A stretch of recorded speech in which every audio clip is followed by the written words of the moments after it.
বিসমিল্লাহির রহমানির রহিম। আমি সাব্বির সিয়াম। বর্তমানে বুয়েটে মেকানিক্যাল ইঞ্জিনিয়ারিং ডিপার্টমেন্টে পড়াশোনা করছি। আমার কলেজ ছিল নটরডেম কলেজ ঢাকা এবং আমার স্কুল ছিল যশোর শিক্ষা বোর্ড সরকারি মডেল স্কুল অ্যান্ড কলেজ। এবং বর্তমানে আমি উদ্ভাসে ফিজিক্স ইনস্ট্রাক্টর হিসেবে নিয়োজিত আছি।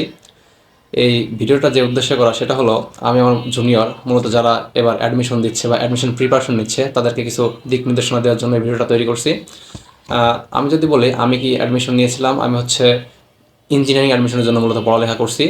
আর যদি স্পেসিফিক্যালি বলি, আমি বুয়েটের জন্য পড়ালেখা করছি, মানে বুয়েট ডেডিকেটেড প্রিপারেশনটা নিয়েছিলাম আর কি।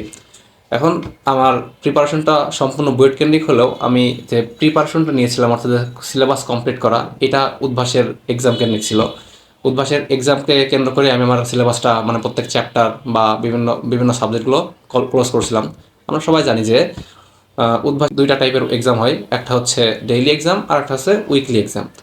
এই ডেইলি এক্সামের আগে আমি কীভাবে প্রিপারেশন নিতাম এটা যদি আমি বলি, যে আমি সবার আগে কনসেপ্ট বুকটা পড়তাম উদ্ভাসের। উদ্ভাস আমরা সবাই জানি যে উদ্ভাস থেকে মানে বেশ কিছু সংখ্যক বই দেওয়া হয়।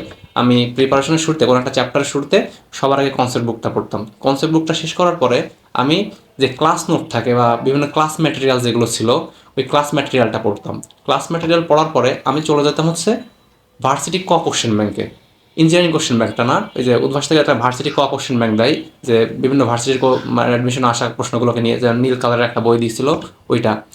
ওই ভার্সিটি কোশ্চেন ব্যাংক সলভ করার সময় আমি ক্যালকুলেটর ইউজ করতাম না। এতে কী হতো, যে সূক্ষ্মাতি সূক্ষ্ম বিষয়গুলো এটা একটু কনসেপ্টটা ক্লিয়ার হতো এবং আমার ব্রেনের যে ক্যালকুলেটর ছাড়া যে ক্যালকুলেশন অ্যাবিলিটি এটা বৃদ্ধি পেত। এবং যে অ্যাডমিশনের যে এমসিইউ ট্রিক্সগুলো এটা খুব জানা সহজ হতো। বিভিন্ন শর্টকাট এই ভার্সিটি কোশ্চেন ব্যাংক সলভ করলে এটা মূলত আত্মস্থ হয়ে যায়। এই ভার্সিটি কোশ্চেন ব্যাংক সলভ করার পরে আমি চলে যেতাম ইঞ্জিনিয়ারিং কোশ্চেন ব্যাংকে। এবং এই ইঞ্জিনিয়ারিং কোশ্চেন ব্যাংক সলভ করার সময় আমি চেষ্টা করতাম সর্বোচ্চ ক্যালকুলেটর ইউজ করা। কারণ আমরা জানি যে ইঞ্জিনিয়ারিং অ্যাডমিশনের ইঞ্জিনিয়ারিং ইউনিভার্সিটিগুলোতে ক্যালকুলেটর অ্যালাউ করে, কিন্তু ভার্সিটি এক্সামগুলোতে, সাধারণ পাবলিক ইউনিভার্সিটিগুলোতে ক্যালকুলেটর অ্যালাউ করে না। এই জন্য ওইখানে ভার্সিটি কোশ্চেন ব্যাংক করার সময় ক্যালকুলেটর ইউজ করতাম না। আর ইঞ্জিনিয়ারিং কোশ্চেন ব্যাংক সলভ করার সময় যত বেশি পারতাম ক্যালকুলেটর ইউজ করার চেষ্টা করতাম। কারণ আমরা জানি যে ভার্সিটির কোশ্চেন থেকে ইঞ্জিনিয়ারিং কোশ্চেন একটু টাফ হয় এবং এটা ক্যালকুলেটরে ইজিলি করা যায়, বাট হাতে ক্যালকুলেশন করা একটু টাফ। এখন দেখি, আমার প্রথমে কনসেপ্ট বুক শেষ করলাম, ক্লাস ম্যাটেরিয়ালস পড়লাম, কোশ্চেন ব্যাংক শেষ করছি, দুইটা ভার্সিটি তারপর হচ্ছে ইঞ্জিনিয়ারিং কোশ্চেন ব্যাংক। এটা করতাম আমি হচ্ছে ডেইলি এক্সামটার আগে। এই চারটা কন্টেন্ট আমি শেষ করতাম ডেইলি এক্সামের আগে, এরপর আমি ডেইলি এক্সাম দিতাম। তারপরে উইকলি এক্সাম আসার আগ পর্যন্ত এখানে আমার তো মাথায় আছে যে উইকলি এক্সাম কবে, ওইটাকে কেন্দ্র করে আমার যে উদ্ভাসের যে প্র্যাকটিস বুকটা ছিল, ওই প্র্যাকটিস বুক পড়তাম। এই যে ডেইলি এক্সাম তো দেওয়া শেষ, এর আগে আমার চারটা কন্টেন্ট শেষ হয়ে গেছে, এখন যে প্র্যাকটিস বুকটা আমার বাকি আছে জাস্ট।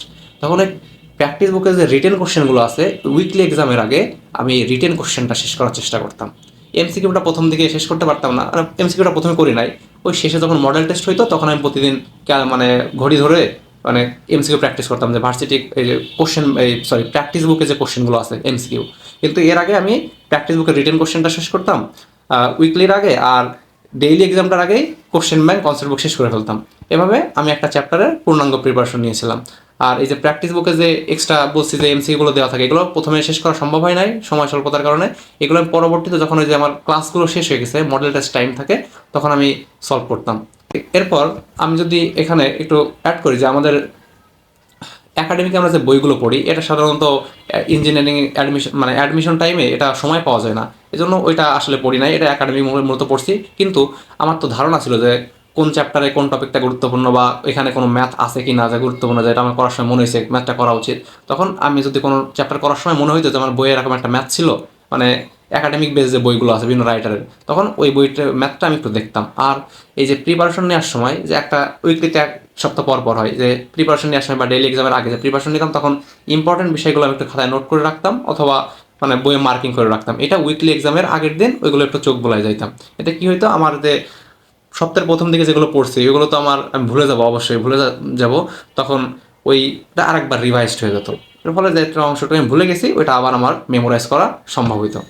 এভাবে আমি একটা চ্যাপ্টার মানে ভালো করে কমপ্লিট করার চেষ্টা করতাম। আর এই অ্যাডমিশনের শেষের দিকে যখন এরকম প্রত্যেকটা চ্যাপ্টার শেষ করার পরে শেষ টাইমে আমি যে উদ্ভাস থেকে যে মডেল কোশ্চেন ব্যাংক দেওয়া হতো, ওই মডেল কোশ্চেন ব্যাংকগুলো আমি টাইম ধরে ধরে সলভ করতাম। মানে চেষ্টা করতাম যে যেগুলো ভার্সিটি, এই যেগুলো ইঞ্জিনিয়ারিংয়ের মডেল কোশ্চেন এগুলো আছে ক্যালকুলেটর ইউজ করে বেশি বেশি ক্যালকুলেটর ইউজ করার। আর রিটেনের ক্ষেত্রে আমরা জানি যে বুয়েটে মানে একটা নির্দিষ্ট স্পেসিফিক জায়গা থাকে, তার ভিতরে আমার কোশ্চেনের ফুল আনসার করতে হয়। এজন্য আমি কী করতাম, যে সবসময় করতাম না, বাট একটা টাইম রাখতাম যে ওই খাতার মানে একটু চিকন করে কেটে নিয়েছিলাম, কেটে নিয়ে স্টাবল করে নিয়েছিলাম, ওখানে ছোটো জায়গা ছিল, ওই ছোটো জায়গাতে কোশ্চেনটা প্র্যাকটিস করার চেষ্টা করতাম বা আনসার লেখটা লেখার চেষ্টা করতাম। যদিও উইকলি এক্সামে উদ্ভাসে যে জায়গাটা দেওয়া হয় ওই জায়গাটা আরও কম, বইয়ের থেকে যে জায়গাটা দেয় তার থেকেও কম। এখন কেউ যদি এই এক্সামগুলোতেই মানে ঠিকমতো উইকলি এক্সামগুলোতেই ঠিকমতো আনসার করে ফেলতে পারে, তাহলে বুয়েটের কোশ্চেনে আনসার করতে খুব একটা সমস্যা হওয়ার কথা না। অন্তত জায়গাজনিত সমস্যা বুয়েটের অ্যাডমিশনে আমি ফেস করি নাই, মানে এক্সাম দিয়ে আসে আমার মূল যখন এক্সামটা হচ্ছে, মানে বুয়েটের মূল যে এক্সামটা দিছি আমি, ওখানে জায়গাজনিত খুব একটা সমস্যা হয় না। আর আগে থেকে প্র্যাকটিস করলে মূলত স্বল্প জায়গাতেই আনসার করা এটা সম্ভব হয়ে যায়। ঠিক আছে, এইভাবে আমি আমার প্রত্যেকটা চ্যাপ্টারের পূর্ণাঙ্গ প্রস্তুতি নিয়েছিলাম। আর হচ্ছে শেষের দিকে একটু মডেল টেস্টগুলো প্র্যাকটিস করার টাইম ধরে ধরে মডেল টেস্ট প্র্যাকটিস করার চেষ্টা করতাম।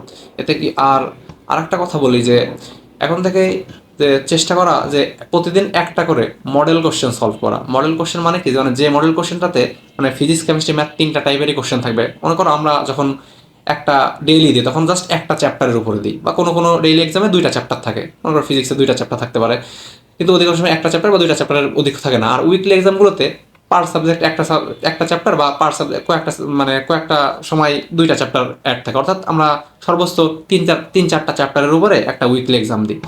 কিন্তু এটার থেকে যখন আমি একটা মডেল কোশ্চেন সলভ করি তখন আমার চিন্তা করতে হয় টোটাল বইটা নিয়ে, আমার ফিজিক্স কেমিস্ট্রি ম্যাথ এর টোটাল বইয়ের বিভিন্ন চ্যাপ্টার নিয়ে আমাকে ব্রেন মানে কনসার্ন তখন। এজন্য তখন যখন মডেল কোশ্চেন সলভ করি তখন আমার ব্রেনের ক্যাপাবিলিটিটা আমার মনে হয় যে বৃদ্ধি পায়, এবং এই যে প্রত্যেকটা বিভিন্ন অধ্যায় নিয়ে অ্যাট এ টাইমে বিভিন্ন অধ্যায় নিয়ে চেষ্টা করার বা বিভিন্ন প্রবলেম সলভ করা, এটা আমাদের ব্রেনের ক্যাপাবিলিটিটা বৃদ্ধি পায়। কিন্তু আমরা যখন উইকলির জন্য যখন একটা চ্যাপ্টার পড়ি তখন আমাদের ব্রেন যেভাবে কাজ করে, নিশ্চয়ই আমি যখন সবগুলো এই মানে টোটাল বই না দুই তিনটা মানে ফিজিক্স কেমিস্ট্রি ম্যাথ তিনটা সবগুলো চ্যাপ্টার নিয়ে আলোচনা মানে ম্যাথ সলভ করবো, তখন আমার ব্রেন একরকমভাবে কাজ করবে না, এবং ওইটা আমার ব্রেনের ক্যাপাবিলিটিটা বৃদ্ধি করবে। এবং দেখবা যে এগুলো সলভ করার সময় মানে প্রথম দিক থেকে এগুলো সলভ করতে থাকলে প্রথম দিকে একটু সমস্যা হয়, বাট কিছুদিন পরে ঠিক হয়ে যায়। ঠিক আছে, তাহলে এইভাবে আমি প্রতিদিন একটা করে মডেল কোশ্চেন সলভ করার মাধ্যমে আমার টোটাল আমার যে সিলেবাসটা এটা সম্পর্কে আমার একটা আইডিয়া আসবে প্রতিনিয়তই, এটা আমার প্রতিনিয়তই আমার কন্টিনিউয়াস আমার চর্চার মধ্যে থাকবে। এতে করে আমাদের মানে প্রিপারেশনটা আরও বেশি ভালো হবে। আর আরেকটা ব্যাপার হচ্ছে যে আমি বুয়েটের বিভিন্ন ভাইদের থেকে জিজ্ঞেস করতাম বা শুনতাম, বিভিন্ন ভাইরা বলতো যে প্রতিদিন কিছু পরিমাণ হচ্ছে জৈব যৌগের জন্য টাইম রাখা, জৈব যৌগ পড়ার জন্য প্রতিদিন কিছু পরিমাণ টাইম রাখা। এজন্য আমিও ওই প্রতিদিন মানে একটা নির্দিষ্ট টাইম রাখতাম জৈব যৌগের জন্য, এবং জৈব যৌগ থেকে আমাদের মাত্র 10 মার্কের কোশ্চেন আসলো, বাট বিভিন্ন টাইমে জৈব যৌগ থেকে অনেক বেশি কোশ্চেন আসতে দেখা যেত।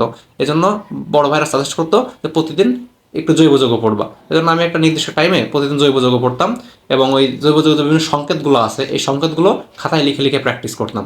ঠিক আছে, এভাবে আমি মূলত জৈব যৌগের নিয়ে আমার খুব একটা হ্যাসেল ফেস করতে হয় নাই, কারণ জৈব যৌগতে আমি মূলত প্র্যাকটিস করতাম এবং আমার বেশ ভালো পারতাম আর কি।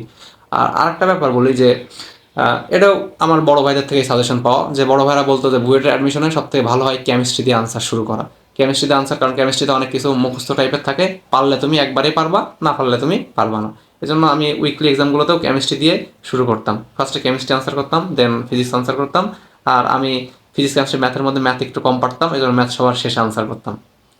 এভাবে আমি মূলত আমার অ্যাডমিশন সময়টা পার করছি, এবং কোনো একটা বিষয় যদি না পারছি তাহলে ওইটা চেষ্টা করছি শেখার, পরবর্তীতে যেন কোনো একটা ভুল করলে ওখান থেকে আর কি মানে পরবর্তী যেন ওই প্রবলেমটা সলভ করতে পারি সেভাবে আমি চেষ্টা করতাম আর কি। আর শেষের দিকে একটা সমস্যা আমার হইতো যে আমি অনেক মানে ডিপ্রেসড লাগতো, যে পড়াশোনা মনে হয়তো যত বেশি পড়তেছি তত মনে হয় যে ভুলে যাচ্ছি, তখন আর কি টেনশন লাগতো। তা এটা আসলে ওই সবারই ফেস করতে হয়, বাট এটা আসলে ওরকম কোনো ম্যাটার করে না যে একসময় হয়তো আমার ব্রেনের প্রেশার পড়তেছে এই জন্য হয়তো এরকম ডিপ্রেসড লাগে, বাট আলটিমেটলি আমরা ভুলি না, এটা মনে হয় আর কি যে আমরা ভুলে যাচ্ছি।